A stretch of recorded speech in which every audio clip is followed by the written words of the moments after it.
Pode começar quando quiser. Tá, vamos lá. Olá, ouvintes, sejam muito bem-vindos ao nosso podcast Vozes do Industrial, um espaço criado para dar voz a quem faz a educação prevalecer, estudantes, funcionários, professores e também comunidade escolar.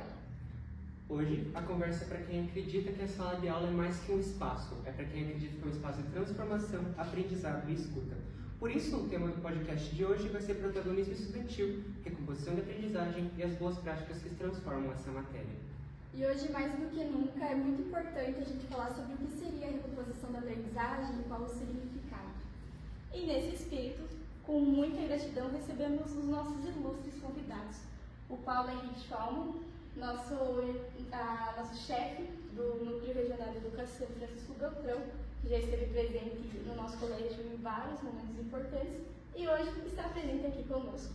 Também recebemos a Edna, a nossa atual diretora do Colégio Estadual Industrial, que conduz o colégio com muita firmeza, com muita escuta e visão do futuro. Uma educadora que nos ensina que educar, antes de tudo, é confiar. E hoje também a gente quer agradecer aos nossos patrocinadores que fazem o projeto do Industrial Web ser uma realidade, realmente acontecer. Agradecemos a Unipar, agradecemos a Safiração, agradecemos a Natureba e agradecemos a nossa nova patrocinadora, a Cris Atelier. Só antes da gente dar início, a gente gostaria de pedir para os convidados se apresentarem, darem um bom dia para os ouvintes. Bom dia a todos, aqui presentes, a quem está ouvindo. Eu sou a Edna, atual diretora, como a Maria Clara falou, atual diretora do Colégio Estadual Industrial, e é um prazer estar aqui para falar um pouquinho sobre essa temática tão importante que é a recomposição das aprendizagens. Então, bom dia a todos, eu sou Paulo Henrique, atualmente sou chefe do Núcleo Regional de Educação Francisco Beltrão, mas eu sou professor de matemática da rede estadual de ensino há muito tempo já. Então, estou na rede atuando como professor e neste momento nesta função. E quero agradecer muito a este convite do Vozes do Industrial, que sempre traz reflexões e debates necessários, que é importante divergir para poder convergir depois. Então, para começar, Paulo, a gente gostaria de falar um pouquinho sobre a recomposição da aprendizagem. Você poderia falar para a gente o conceito, a importância dela estar presente no cotidiano escolar, tanto para os nonos anos quanto para os terceiros anos? Isso, então a recomposição ela vem pelo fato de termos tido, em determinados momentos, claro, com um pico na pandemia, de conteúdos ou de aprendizados que não foram realizados, não foram desenvolvidos naquele período. Então, para que os alunos não tenham um prejuízo maior no seu aprendizado, no seu conhecimento acadêmico, neste momento, a Secretaria de Estado de Educação, ela propõe não é uma recuperação, é um comprometimento com as lacunas que ficaram naqueles momentos ou na vida educacional de cada aluno. Por isso que ele faz no final de uma etapa, são nos nonos anos e nas terceiras séries, porque aí você recompõe aquilo que em algum momento não foi atendido de conteúdo, para que o aluno saia dessa etapa com aquilo que ele de fato deveria ter aprendido. E você, como diretora agora do colégio, como que você acha que essa implementação impacta na vida dos alunos? Muito bem, a questão da recomposição ela é necessária de maneira constante, não só exclusivamente dentro de um componente, dentro de uma unidade curricular como nós estamos tendo agora. Então deve ser feito por todos os professores, porque o que o Paulo observou é muito importante. A pandemia evidenciou isso de uma maneira muito mais grave, muito maior, mas os lapsos de aprendizagem, aquilo que falta nas etapas, acontecem todos os anos. Nós estamos vivenciando isso agora, Vocês estão vendo conteúdos ali, algumas observações de sala de aula, pude observar que vocês estão trabalhando, questões que se vocês olharem para trás, vocês viram lá no início do período escolar de vocês. E ainda assim alguns não lembram, não sabem, ou não aprenderam no tempo hábil. Então impacta de uma maneira significativa para a construção de um estudante, de um sujeito integral, que a nossa escola busca isso. E integral, sujeito integral diferente só de educação em tempo integral. Então impacta que nós vamos ter esse resultado. ter essa construção de uma aprendizagem integral. Bem interessante nisso também.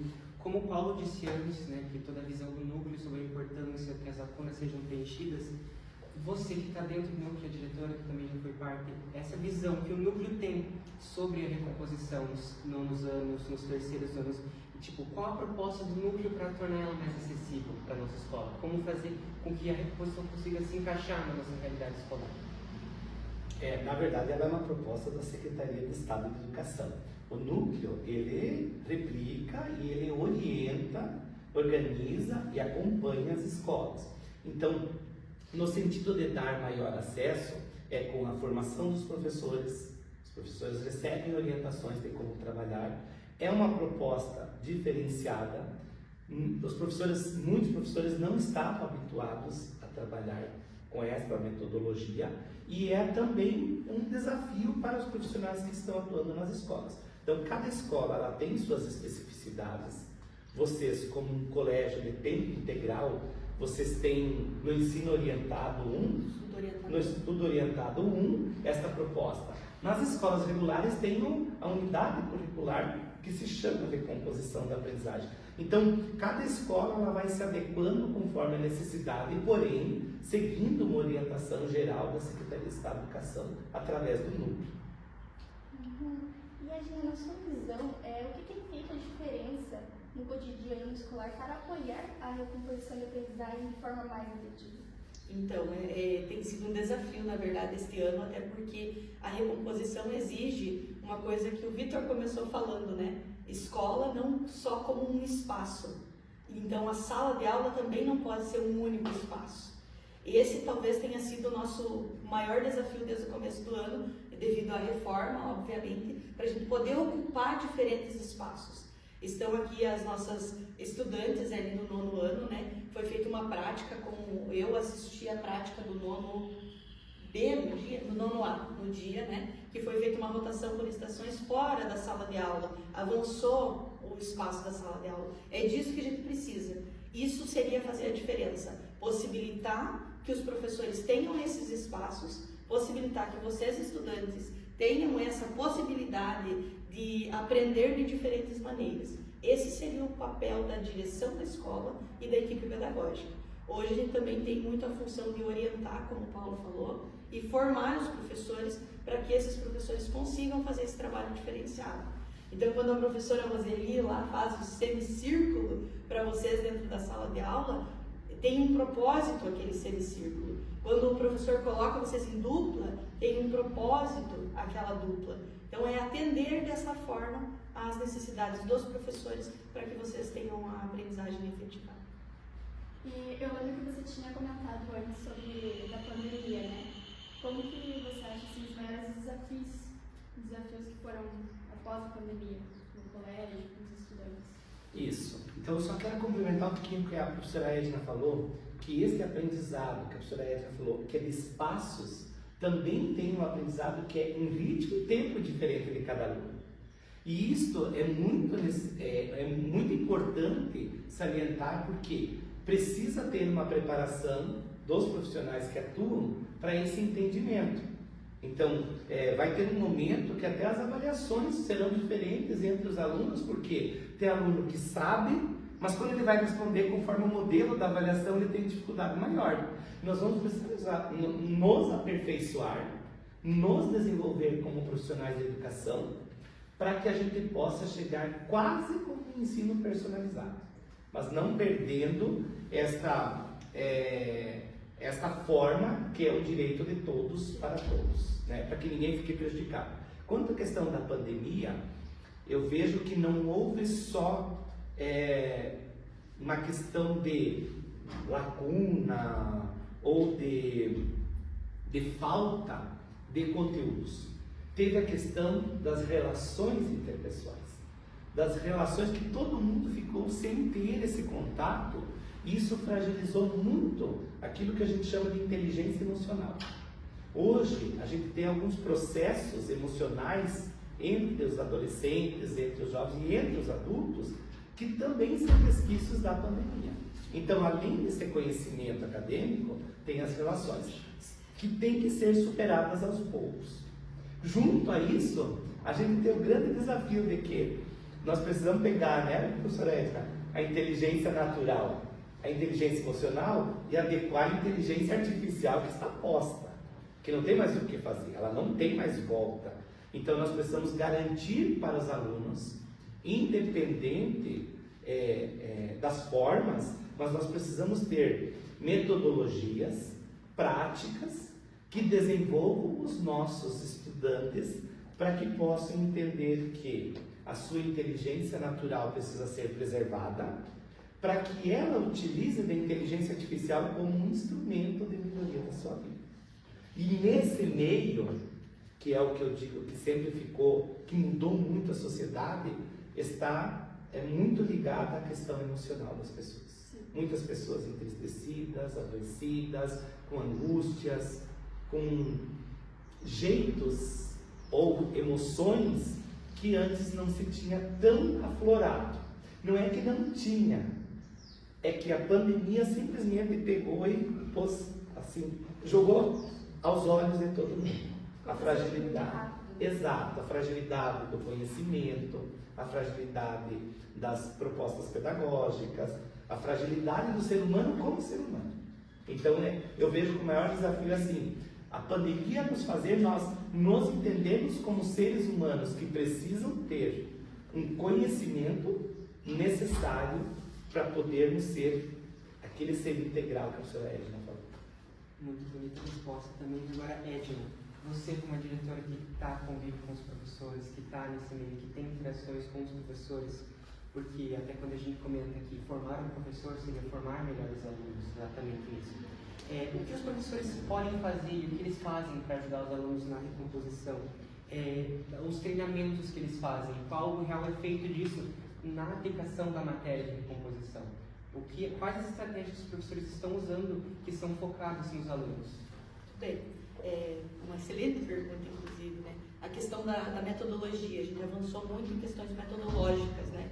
Diferenciar atividades. E ontem eu estava com os alunos do Grêmio e justamente eles falaram de um aspecto que o Paulo levantou aqui, que é diferenciar as avaliações, né? Então hoje o professor tem acesso a algo que você já deve ter ouvido na sala, porque os professores comentam, né? Que é o Formadores em Ação. Então essa é uma estratégia da própria secretaria para formar os professores em relação a essas novidades que não seriam novidades exatamente de metodologias, mas implementação delas. Porque às vezes o professor até conhece, mas a dificuldade de implementar. Porque quando você precisa fazer a aplicação dessa metodologia, ela exige um esforço maior do professor. E a metodologia ativa, ela está justamente focada nisso que você falou, Victor, que é o aluno, a atividade do aluno. Nós saímos de um período educacional muito longo, inclusive, em que o estudante era visto como um sujeito passivo da aprendizagem. Passivo em que sentido? O professor ministra uma aula, ele tem o conhecimento e o aluno absorve aquela aprendizagem e aprende. Então ele é passivo em relação a isso. E agora, já faz um tempo que vem estudando a diferença disso, que o professor não é o detentor do conhecimento, que ele não é. O professor, por mais que eu sou especialista em língua portuguesa, porque o Paulo falou que é matemática, eu sou língua portuguesa, né? Somos opostos, Paulo. Então, eu sou especialista em língua portuguesa, fiz especialização, tudo, a professora Eliana também é especialista em língua portuguesa, mas eu não sei tudo sobre língua portuguesa. Então, essa formação constante, essa busca por essa formação constante é muito importante para os professores e isso se reflete justamente lá na prática, quando o professor coloca o aluno como destaque da aprendizagem, que é através de atividades diferentes, ouvir os alunos, formar os estudantes para que eles saibam o que dizer, porque vocês, enquanto alunos, precisam saber o que dizer, precisam saber o que reivindicar, precisam entender sobre a avaliação para dizer, ó, isso não funciona, como o Paulo falou. Como que você sabe que algo não funciona? Você tem que ter uma outra estratégia. Então, o que funciona? Então, preparar o aluno para que ele seja realmente um sujeito que consiga falar sobre as suas necessidades, que esteja aberto também a aprender, né? E que ele possa, de fato, ser ativo naquela aprendizagem. Um espaço de troca efetiva de De troca, diálogo. Acima de tudo, diálogo. No dialética. Quais, assim, os maiores desafios, assim, quando começou essa implementação no colégio, assim, para os professores aplicarem isso? Vocês viram muita dificuldade, assim? Como que foi? Vou falar um pouquinho, porque um dos maiores desafios agora é a docência compartilhada.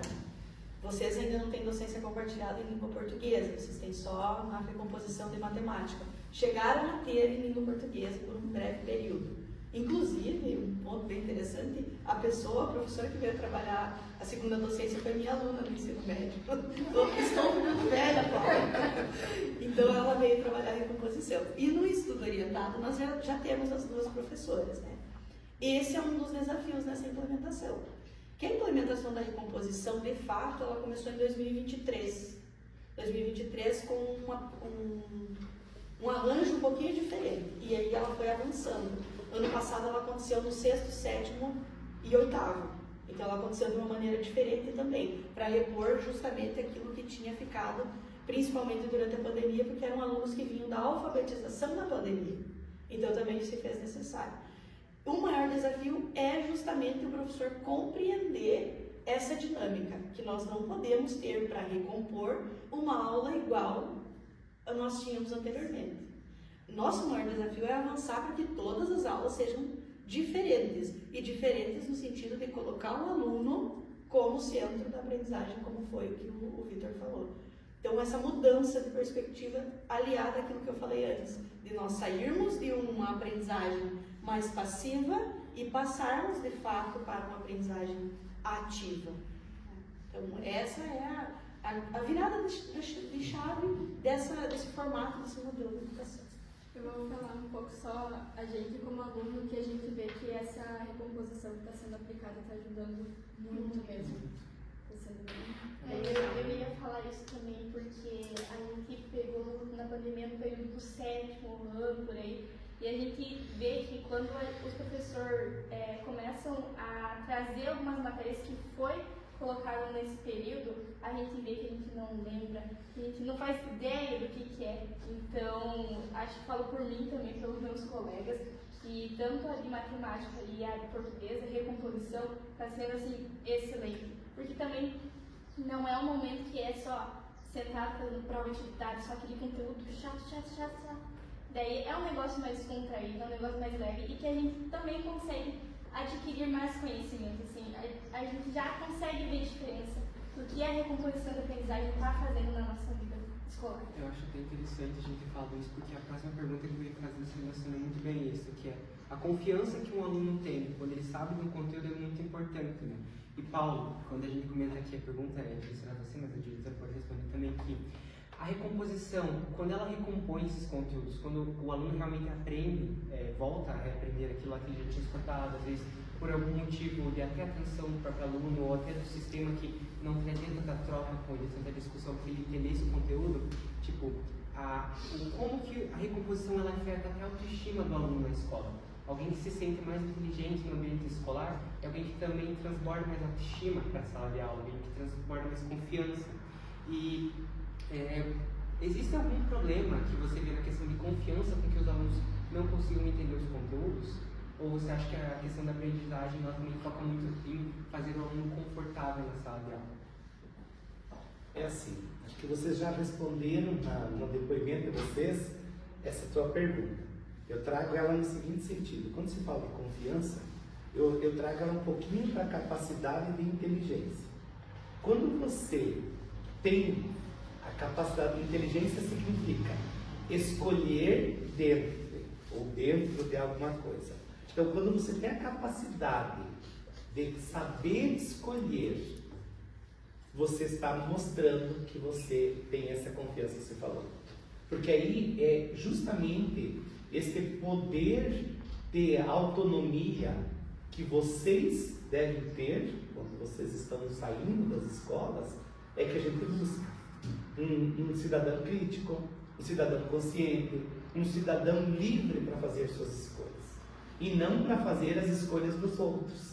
Então, eu acho que a recomposição, não tenho certeza, quando a recomposição vem, ela vem para sanar alguns elementos que são base para essas tuas escolhas.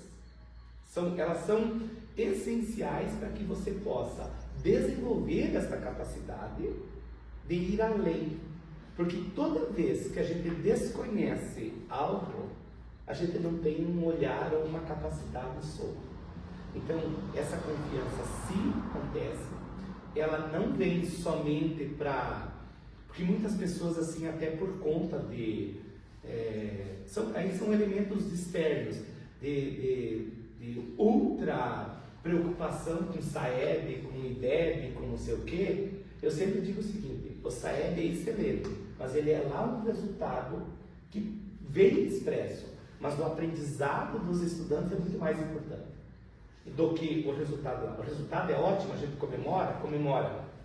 Só que hoje, se a gente for ver um IDEB de 5 e pouco, 6, um dia quando uma aluna me falou assim: olha, mas por que vocês querem fazer tal coisa se o nosso IDEB é o melhor do Brasil? Sim, mas ele é o melhor do Brasil com nota 5 e pouco. O que é 5 e pouco? É um aprendizado de praticamente metade.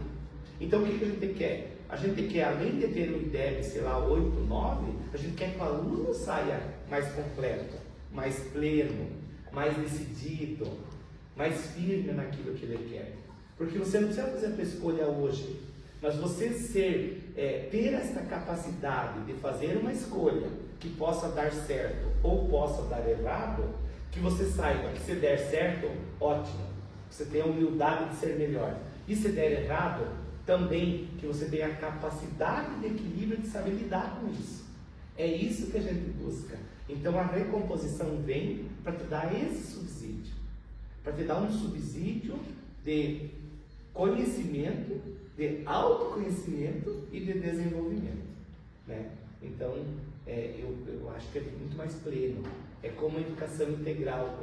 Quando a Edna falava desse desafio, eu trago ele para o mesmo. O colégio industrial, nem lembro que ano foi implementado o tempo integral. 12. Então veja, o industrial está com 13 anos de integral. Mas tem escolas até hoje que não sabem o que é ter tempo integral na escola.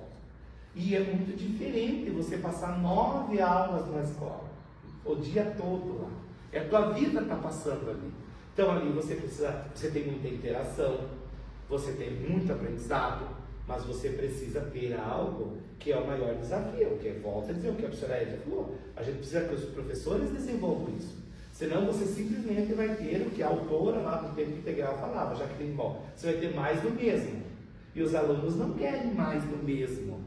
Você ficar o dia todo lá, então tu prefere ficar com as tuas 5 aulas daquele jeito do que ter 9 aulas da mesma coisa. Então aí que vem o desenvolvimento. E aí é um pontapé maior para quem está no tempo integral. Você tem mais acesso ainda do que muitas escolas, né? E esse é o bacana da coisa, essa é a grande sacada da coisa.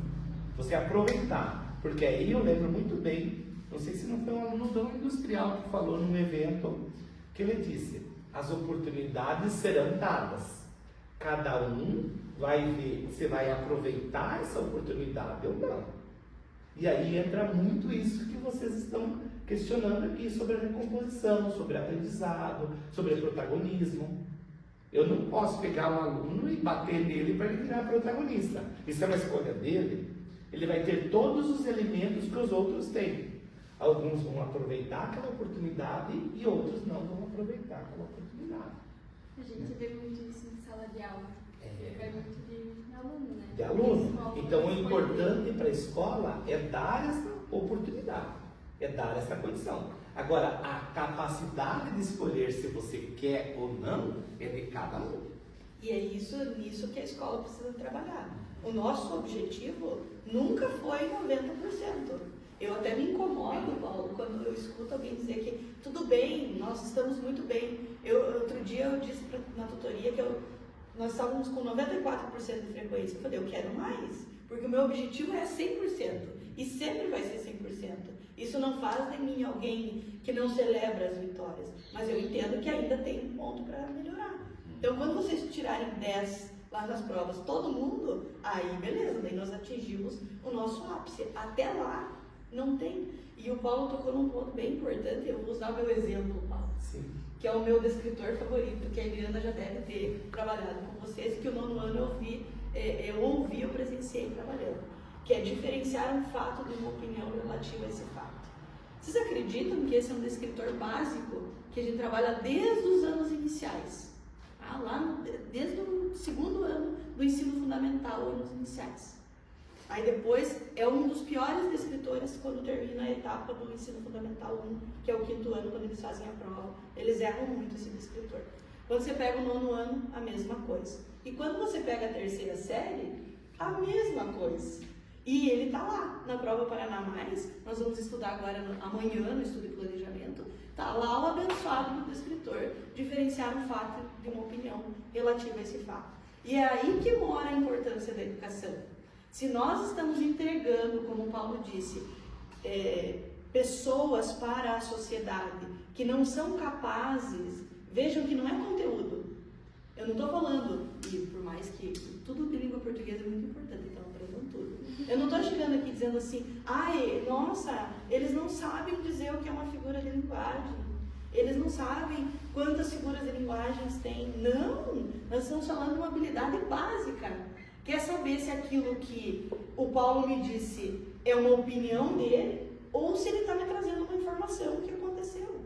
Vejam como é simples, mas na grande maioria a gente não tem isso. Então essa é a importância da recomposição e essa é a importância da escola. Nós temos que mudar o nosso olhar. Ao final da minha aula como professora de língua portuguesa, eu não quero só que você saiba o que é uma proparoxítona e que ela é o meu nome e, portanto, ela é acentuada, então meu nome é acentuado. Não é isso só que eu quero. É por que isso aconteceu. E é aí que a aprendizagem muda. É aí que a aprendizagem acontece. Porque você saber ao final da aula o que é uma proparoxítona pode acontecer. Você pode decorar essa informação. Mas o porquê você vai usar ela é que é a diferença. Então, quando a gente fala da recomposição, é disso que nós estamos falando. Que vocês terminem a etapa sabendo por que vocês aprenderam. Tem os rios que falam lá do... ninguém te para...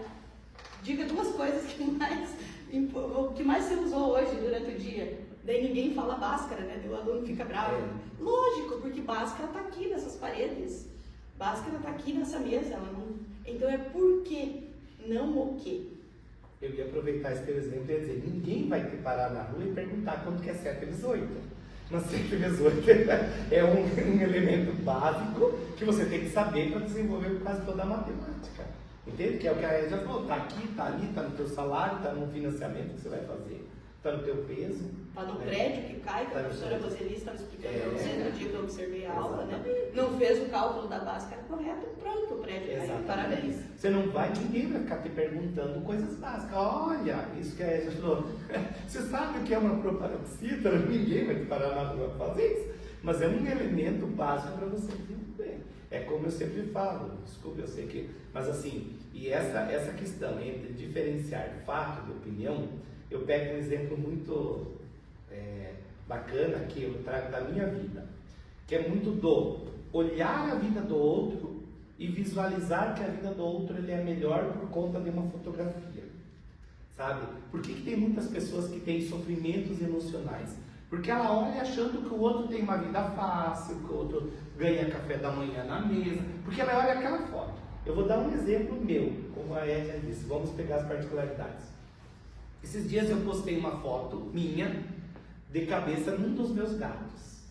Adorei aquela foto, uma foto preciosa, o gato lá, adorando, não sei se o gato está gostando tanto. Mas enfim, eu levei assim um monte de curtida. Porque quem olhou aquela foto acha assim, nossa, a vida com gato é a coisa mais linda do mundo. Eu tenho 9 gatos. Todos os dias eu tenho que limpar o banheiro, são vários banheiros de gato, é cocô e xixi, que você tem que estar lá limpando, você tem que lavar potinho de água, você tem que dar comida, não tem, hoje está frio, não vou fazer, hoje está chovendo, não vou fazer. Essa é uma rotina que eu não fotografei para mostrar para as pessoas. Então às vezes as pessoas só olham aquela parte bonita das outras, e dela se frustra porque a vida dela, ela pensa assim, a minha vida é uma porcaria. Não, você tem que sempre olhar, e aí entra muito isso que a Essa falou, como é que você vai ter esta percepção se você não sabe diferenciar um fato de uma opinião?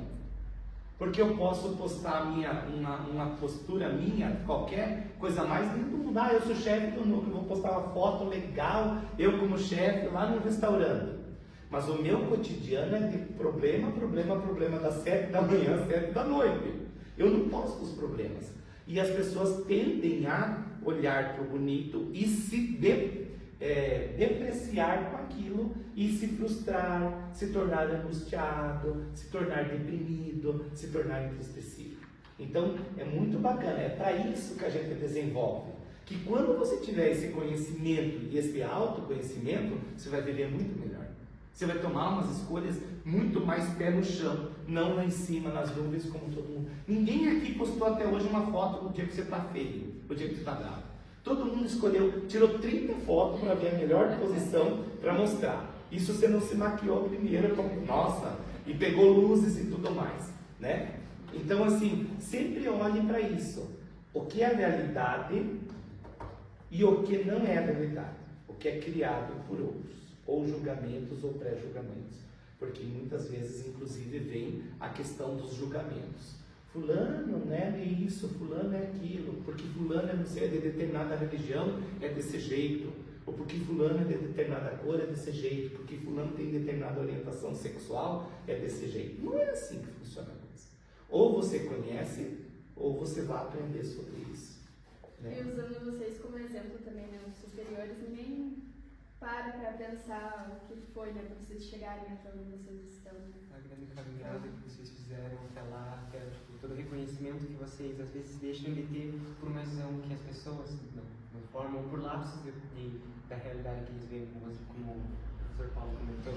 Tipo, ver você lá em cima, não imagina qual foram os desafios até você chegar, não ver o caminho que você teve que fazer. Isso é uma coisa muito bonita, que é uma coisa que a escola faz, né? Que é formar o pensador, formar a pessoa que vai dar opinião para a sociedade. E o meu caminho é a educação. E o caminho foi esse. O meu caminho foi a educação, desde o princípio, né? Desde o meu período escolar até hoje. Então, desde que eu entrei, nunca mais saí, acho que eu não aprendi nada, que não pude sair da escola até hoje, né, Paulo? Então, desde que eu comecei lá com 6 anos de idade, até hoje eu continuo aqui. Né? Então, o meu caminho é a educação. É da mesma forma, acho que não sei qual é o encaminhamento, mas é a mesma forma. Quando eu me propus, eu estava num nível de vida, meus pais eram muito pobres, a maioria da gente tem essas histórias, né? Eu comecei a trabalhar com 9 anos numa olaria. Eu não desejo isso para as crianças, mas eu comecei a trabalhar com 9 anos. Eu sei que a já começou a cuidar de criança e tudo mais pequena. Hoje você nem concebe alguém indo trabalhar numa olaria, é uma fábrica de tijolo, é uma fábrica de telha, de tijolo. Com 9 anos, com 10, 11 anos, eu era servente de pedreiro. Eu não quero isso para a vida das crianças. Só que foi também o meu ponto de partida para acreditar que a educação seria o meu motor propulsor para uma grande virada da minha vida. E foi onde aconteceu. E foi onde eu não olhei para os lados, no sentido de ouvir muito, não faça isso, você é louco por conta disso, que eu consegui chegar onde eu estou hoje. É por trabalho, como você muito falou, não é por sorte. A sorte, às vezes, acontece, as coincidências acontecem, mas se você não colocar empenho, meta, disciplina principalmente, é a mesma coisa como perder peso. Ninguém perde peso só pensando que vai fazer uma dieta. Nós já tentamos. E dieta, academia, que seja a parte física, vamos falar da parte física, você depende de disciplina. Não adianta você caminhar um dia 20 km e no outro dia não caminhar mais. É melhor você caminhar 10 km ou 5 por dia, fazer todos os dias. Isso na saúde é disciplina, estudar, ler.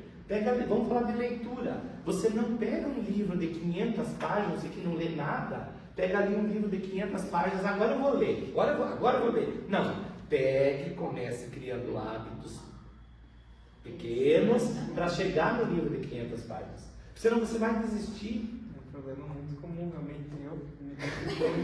Quando eu estava iniciando a fazer literatura russa, comecei por traduzido, obviamente, e tal. Eu comecei por um livro de 720 páginas. Até hoje está na minha estante. Estou aprendendo, me especializando naquela leitura para conseguir finalizar a criação de uma rotina do hábito. transforma realmente o nosso... Eu sempre, é o hábito, né? Eu sempre digo, na leitura, né, que não é minha área, mas eu gosto de leitura. A leitura é assim, quando você não sabe como fazer, comece pela leitura que te dê prazer. Depois tu vai para a leitura que é necessária. Tem leituras que são necessárias, que muitas vezes são difíceis, que não nos dão tanto prazer, mas nos trazem muito conhecimento. Mas é disciplina. Se você não começar, não adianta dizer assim, eu vou começar a ler 100 páginas por dia. Não, comece lendo 2 páginas por dia. Depois vai aumentando, vai aumentando, vai aumentando. Quando você vê, você devora um livro em pouco tempo. Né? Inclusive, por exemplo, eu tenho muita vontade de começar a ler um exemplo que a professora sabe, a Clarice Lispector. Mas é uma coisa que a gente não está acostumado a ler hoje em dia. Então, já tentei. Que dói pra Mas tem que... Mas agora eles estão caminhando com o Fabiano, de Vidas Secas. Aprenda lá com o Fabiano. Grande, olha a baleia, ó. Partiu. Então, agora foi um momento, né, de perguntas, respostas, etc. A gente vai fazer agora um pouquinho mais contraída. A primeira vez que a gente vai fazer, a gente sempre é mais um bate-papo. Agora eu vou falar o início de uma pergunta e vocês dois falam a primeira coisa que viram na mente. Então eu falo o início e vocês mais uma falam. definiçãozinha, que vocês acreditam que ela seja. Começar ali, se o Paulo quiser começar depois da Edna ou vice-versa. Sim, a primeira é educar é. Confiar. Educar é amar. Perfeito. Recompor é. Diversificar.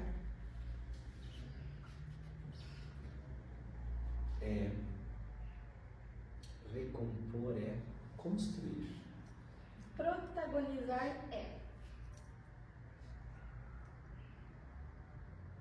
Acreditar. Decidir. Aprender com o outro é. Sensibilidade. Mágico. A escola que sonhamos precisa. Vou usar a mínima palavra, né? Precisa ser viva. Precisa estar em movimento. A escola que precisamos precisa de estudantes sonhadores. Um gesto que transforma é. O gesto que transforma é ser solidário. O gesto que transforma é ser solidário. Muito bem. Eu vou compartilhar da Edna. Opa. Eu acho que é o ser solidário, o colaborar, sem esperar a troca. Show. Quando escuto um estudante, eu sinto. Orgulho. Emoção. Um valor que nunca pode faltar na educação é.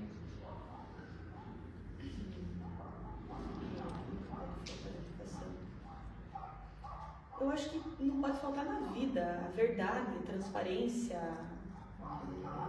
clareza dos objetivos, foco. Isso, transparência. Respeito. A juventude tem o poder de. Poder de muita coisa, né? De transformar. Eu vou dificultar. Transmutar. E por último, a escola pública é. A melhor. É a grande garantia de que nós podemos acreditar numa sociedade mais evoluída. Perfeito. A gente fez essa brincadeira de vocês completarem a frase, né? Sim. E agora eu vou fazer umas perguntas que é bate e volta. Rápido. Tá bom. Uma palavra que define a escola do futuro.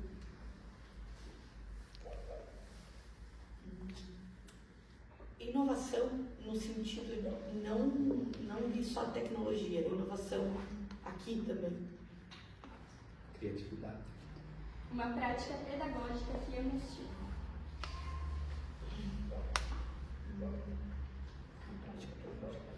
O diálogo.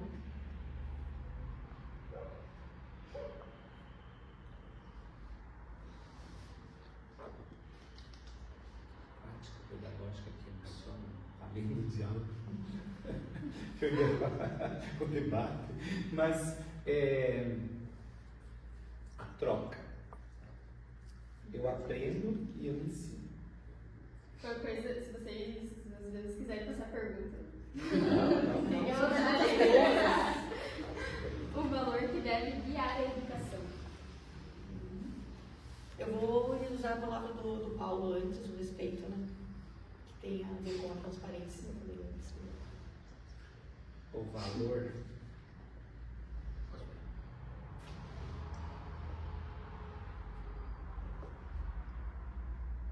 Eu acho que o valor da oportunidade.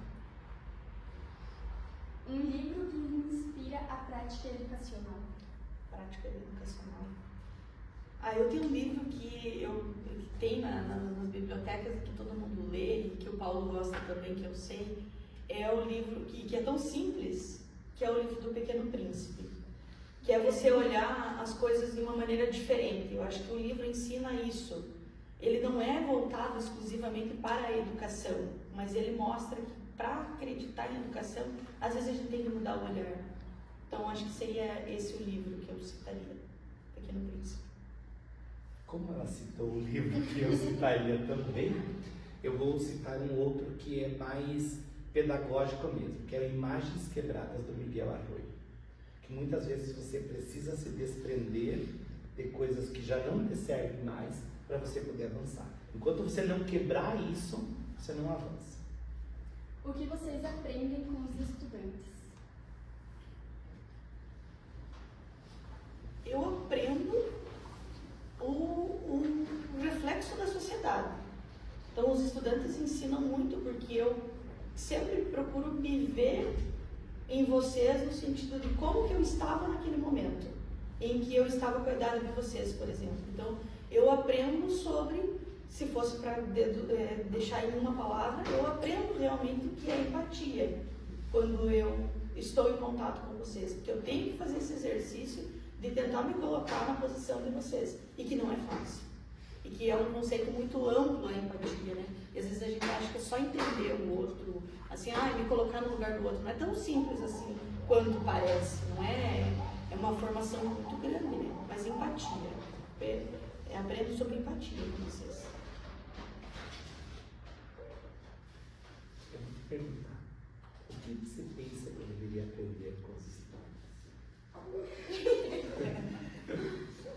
Eu acho que, não vendo além assim, da sala de aula, juntando com essa resposta da Gi, eu acho que a gente, assim, um exemplo, o projeto que a gente tem no colégio de monitores, a gente tem muito, realmente, empatia, muita, como que é? Um olhar muito bonito, a gente, uns com os outros, sabe? De querer um ajudar o outro, vendo que o outro tem dificuldade e a gente querer ajudar, sabe? Querer que o outro interesse também.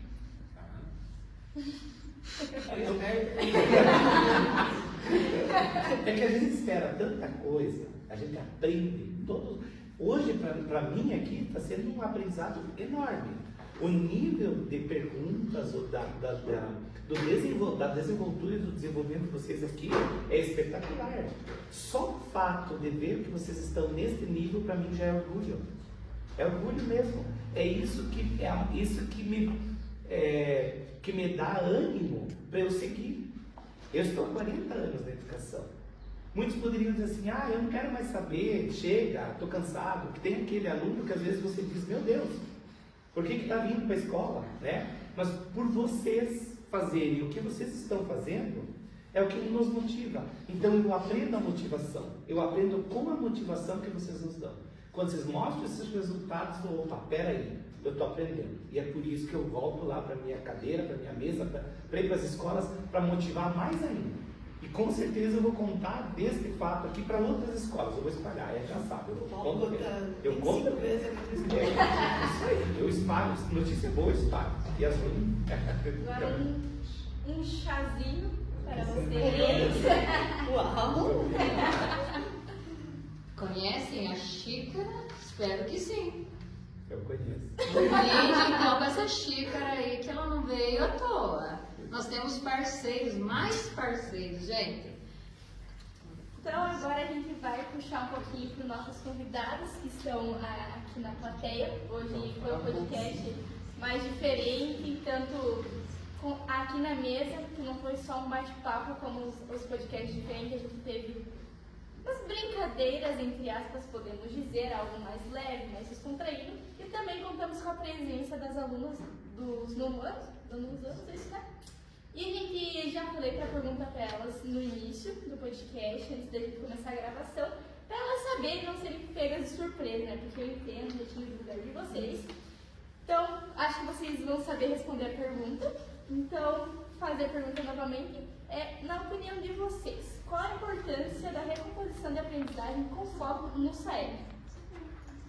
Fiquem à vontade para responder. É para ser realmente uma troca, de vocês entenderem o que foi discutido aqui, o que foi comentado aqui. Aprender sobre coisas que talvez a gente tenha ficado com uma defasagem muito grande. Tem muita gente, por exemplo, que tem dificuldade em grande parte da matemática porque faltou um auxílio, talvez dos pais, talvez dos professores na pandemia. Entendo que para quem era do fundamental, por exemplo, das escolas municipais, não teve tanto auxílio do colégio com aulas, por exemplo, em meeting. Então a gente teve muito essa parte de ter às vezes as folhas e a gente tem que ser autodidata. Isso foi algo que realmente dificultou muito a aprendizagem das pessoas em alguns pontos. Então, eu acho que a recomposição da aprendizagem é uma forma da gente, tanto quanto a gente aprender coisas que a gente ficou ali com um pouco de dificuldade, tanto quanto da gente relembrar isso. É muito importante para a gente também conseguir ter um tempo para a gente ter novas interações com as pessoas. Às vezes você sabe de uma coisa e tem alguém que não sabe, daí você vai lá e explica pra ela e aprende junto com ela e a pessoa também aprende com você. Perfeito. Mas alguém quer Que falar? a Mari disse da pandemia, que na época teve muita coisa que ficou pra trás. Às vezes pedir para um pai, para uma mãe explicar, não é a mesma coisa que um professor que é especializado nisso. Ele pode até tentar, mas não vai ser aquela troca em que quem se especializou para ter esse conhecimento, saber fazer essa troca, e um pai que às vezes trabalha outra coisa que tem nada a ver com matéria. E a gente vê muito que tem muita coisa, até em português, que nem a Edgar já está falando, muita coisa básica a gente ficou para trás. Em matemática, eles falou fração, que é um negócio básico, a gente não sabe. Muita coisa fica para trás, a gente vê que às vezes a gente não dá falta, mas chega lá no SAEB da vida, a gente fala, meu Deus do céu. Perfeito. Mais algum ponto? Vocês querem falar? Acho que foi muito Sim. bem falado, muito bem postos as Muito conclusões. obrigada. Muito obrigado aos alunos participantes, quem está assistindo, até quem ficou quieto, porque até a escuta é uma forma de aprender.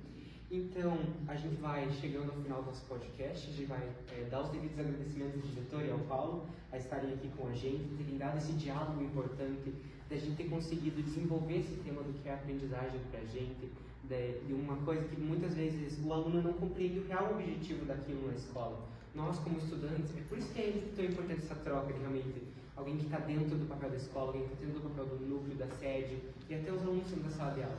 Muitas vezes a gente, como alunos, não entendemos a importância da aprendizagem aqui, mas com uma conversa, você disponibilidade para um vídeo, um roteiro, até a gente consegue desenvolver esse tema. A gente quer agradecer do fundo do coração a presença dos dois aqui, e a gente gostaria de deixar um final aberto, deixar um espaço com vocês dois, uma mensagem que vocês gostariam de passar para os ouvintes, um auxílio para quem quer continuar nesse caminho, para quem quer compreender e reafirmar a recomposição e a aprendizagem.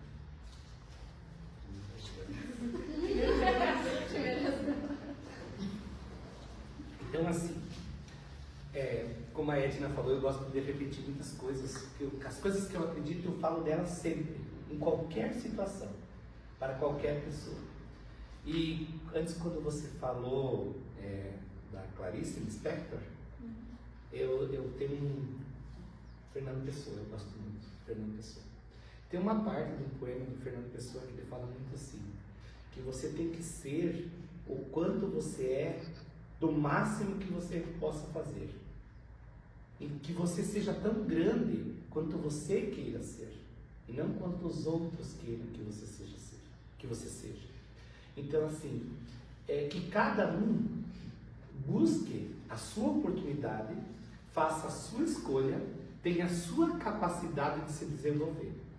Tem pessoas que elas não vão ter essa capacidade que vocês têm aqui, maravilhosa, de comunicação.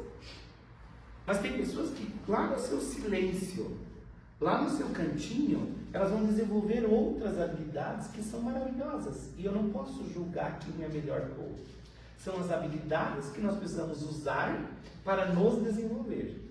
Então vocês, por exemplo, vocês são pessoas que, se vocês forem para uma entrevista, vocês vão dar show numa entrevista. Porque vocês detêm conhecimento, mas vocês têm a habilidade de se expressar. Então, quando alguém vai, isso também é uma dica, quando alguém vai, por exemplo, procurar um emprego, você vai passar por uma entrevista, se você não tem essa habilidade, você tem que desenvolvê-la, pelo menos para aquele momento. Porque senão você sai como é que você sai? No prejuízo, né? Então, às vezes a gente é tímido, todos os dias a gente precisa desenvolver novas habilidades. A professora Edna, com toda a experiência que ela tem, depois que ela assumiu a direção da escola, ela teve que desenvolver habilidades que antes ela nem pensava em utilizar. Eu, como chefe do núcleo, é a mesma coisa. Então, vocês vejam bem, não é porque a pessoa já tem anos de experiência ou de prática que ela não precisa desenvolver. Então, os jovens têm que desenvolver as suas habilidades. Vai para aquelas que você tem mais facilidade, torne-as espetaculares. Aquelas que você tem mais dificuldade, transforme elas pelo menos num básico. E aí eu fecho com o final do poema do Fernando Pessoa, que é: tudo vale a pena se a alma não é pequena. Então, se a tua alma não for pequena, vai valer muito a pena a tua vida. Caso contrário, tu vai passar batido na vida aí como alguém que passou pelo mundo sem fazer a devida transformação.